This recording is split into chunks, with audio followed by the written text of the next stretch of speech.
ఇంట్లో పిల్లగాని ఎట్లా జాతారో మొక్కను కూడా పిల్లగాని పేరు మీద ఒకటి అట్లా జాదాలి.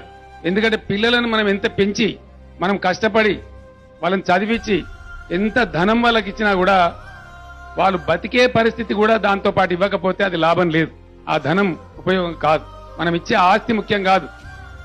ఆ ఆస్తిని అనుభవించేటువంటి వాతావరణం, పర్యావరణం, అవకాశం ఉంటేనే మనం పిల్లలను నిజంగా మంచిగా పెంచినట్టు.